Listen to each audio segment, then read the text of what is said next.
샬롬, 9월 17일 금요일 오늘의 묵상입니다. 오늘 말씀은 사사기서 20장 17절부터 28절까지 말씀입니다. 드디어 에브라임 지파를 비롯한 11지파와 베냐민 지파가 전쟁을 치릅니다. 베냐민 지파와 싸우기 위해 이스라엘 연합군 40만 명이 베델로 올라갑니다. 싸움의 대상이 가나안 족속이 아니라 같은 이스라엘 지파끼리의 싸움에서 하나님께 선봉을 묻습니다. 하나님 그냥 유다가 먼저 가라 이렇게 얘기를 하십니다. 그런데 첫 번째 전투에서 패합니다.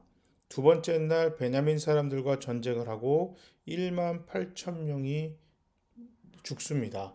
또다시 베냐민 지파와 기브아 사람들이 이깁니다.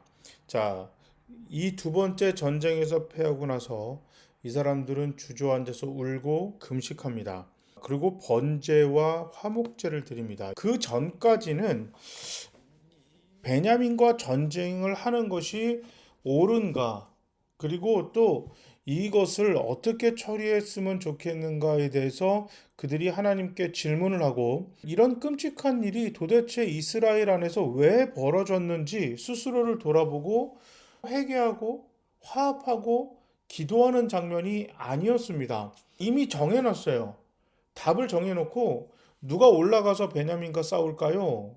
이미 전쟁은 정해놨습니다. 그러니까 하나님이 유다가 가라. 두 번째는 그냥 가서 싸워. 근데 그렇게 하셨습니다. 그런 이스라엘의 전통적인 전쟁의 개념은 하나님이 싸우신다라는 개념입니다. 그렇기 때문에 하나님이 유다가 올라가라 싸우라고 했는데도 졌죠. 또 그냥 싸워라 했는데도 졌습니다. 그러니까 사람들이 이거 뭐가 잘못됐다. 그제서야 깨달았습니다. 이 장면이 해석하기 참 어렵습니다. 왜냐하면 하나님이 원치 않으셨다면 그냥 싸우지 마라 이렇게 하셨으면 되었을 텐데 왜 하나님은 유다가 가라고 그러고 가서 싸우라고 했을까? 당시 이스라엘 사람들의 신앙의 정도가 하나님이 싸우지 마라 한다고 해서 하나님의 말을 듣는 신앙의 수준의 상태가 아닙니다. 에브라임을 중심으로 11지파가 뭉쳐서 이스라엘 연합군이 저 건방진 베냐민 우리가 혼을 내주자 이미 결정해놨어요. 베냐민은 너희가 아무리 그래봐라 우리가 너희에게 지나 전쟁 우리 잘한다. 그리고 우리가 사는 곳은 아주 천혜의 요새다. 한번 붙어보자. 지금 이런 상황이 되었습니다.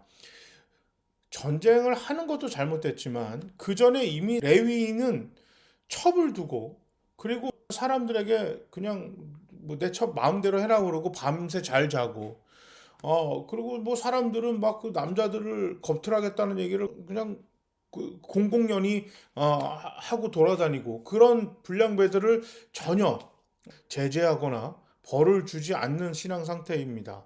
그러니까 이 사람들의 지금 신앙 상태는 전쟁을 하니까 그냥 하나님을 찾은 거지, 평소에 그들의 신앙생활과 그들의 삶 속에서 하나님을 찾고 기도하고 문제가 일어났을 때 하나님의 말씀에 안에서 하나님께 기도하면서 해결할 생각은 전혀 없었습니다. 전쟁하니까 의뢰 그렇듯이 하나님께 그냥 질문한 것 뿐입니다.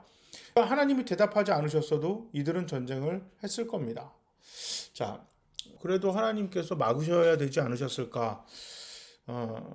이건 참 해석하기가 어렵습니다. 하나님의 뜻을 우리가 전부 알 수는 없지만 이거 프린스턴 대학의 가벤터 교수가 이런 얘기를 했어요. 두 가지 악을 선택해야 하는 상황에서 하나님께서는 그 두 악을 선택하지 않게끔 우리의 마음을 감동하시고 우리를 인도하고 싶으시지만 우리가 그 하나님의 마음에 전혀 동의하지 않을 때, 우리가 공감하지 못하고 있을 때는 더 큰 악과 더 작은 악을 선택해야 되면 덜 나쁜 거를 그나마 선택할 수 있도록 이끄신다, 이런 얘기를 했던 기억이 납니다. 그러니까 두 번째 전쟁이 마치고 하나님 앞에 번제와 화목제물을 드리고 울기 시작합니다. 회개가 시작이 되죠. 이제 이 사람들이 하나님께 여쭙니다. 이 전쟁을 정말 하는 것이 맞습니까? 하나님, 이 일이 벌어졌는데 이것을 어떻게 처리하면 좋을까요? 사람들은 전쟁을 하자고 합니다. 그런데 이게 하나님 원하시는 일이십니까? 하고 먼저 물었었어야 되는데 이런 질문 자체가 없었어요. 굉장히 많은 이제 실패를 겪고 난 다음에 그제서야 이들이 먼저 했어야 하는 질문을 합니다. 그 전쟁을 하지 않는 게 낫습니까? 그때 이미 전쟁이 벌어졌고 베냐민은 넘지 말아야 될 선을 이미 건너갔어요. 베냐민조차도. 베냐민은 뭐 기고만장하고 있습니다. 하나님께서 베냐민을 너희들 손에 넘겨주겠다. 이기게 해주겠다. 하나님께서 이 싸움에 개입하시겠다는 것을 천명하십니다. 주님께서 나의 길을 만드신다. 이런 고백과 찬양이 있습니다. 그런데 그 하나님이 만드시는 길은 우리가 전혀 상상하지도 못했던 참 은혜로운 길을 만들지만 지금 우리가 처해져 있는 상황, 내가 선택할 수 있는 선택 속에서 가장 선한 길, 가장 좋은 길을 만드시는 것입니다. 이걸 꼭 기억해야 돼요. 그러니까 두 악 중에 더 작고 덜 피해보고 그 희생이 덜한 선택을 하게끔 하나님이 우리를 도와주십니다. 그러니까 가장 좋은 건 이 악한 선택을 하기 전에 먼저 이 모든 상황이 이렇게 되기 전에 하나님과 동행하고 하나님의 말씀을 지키고 한다면 이런 정말 끔찍한 선택을 하는 경우까지 안 갔을 거 아닙니까?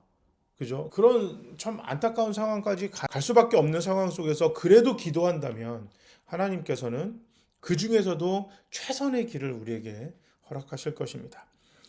제일 좋은 건 죄를 짓지 않고 실수도 하지 않고 잘못하지 않는 거겠지만 우리의 어리석음과 연약함과 때로는 우리가 교만해져서 실수도 하고 잘못을 저질렀을 때 빨리 하나님 붙들면 그래도 그 상황에서 최선의 또 최고의 길을 하나님이 우리 교회와 우리에게 허락하시고 인도하실 것입니다. 그래서 어리석은 사람은 그런 일을 겪고도 또 다시 계속 그 교만과 악한 행함을 일삼아서 그중 나은 길을 하나님이 주시겠지만 애시당초 그런 악한 길을 가지 않았더라면 벌어지지 않았을 일입니다.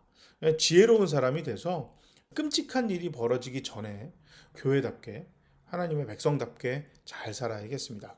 우리가 그냥 아무렇지 않게 생각하는 일상적인 하루하루의 삶이 모여서 끔찍한 범죄가 일어나지는 그런 하루가 될 수도 있고 하나님이 기뻐하시고 우리도 감사한 하루가 될 수가 있는 것입니다. 그래서 오늘 하루 지금이 참 중요합니다.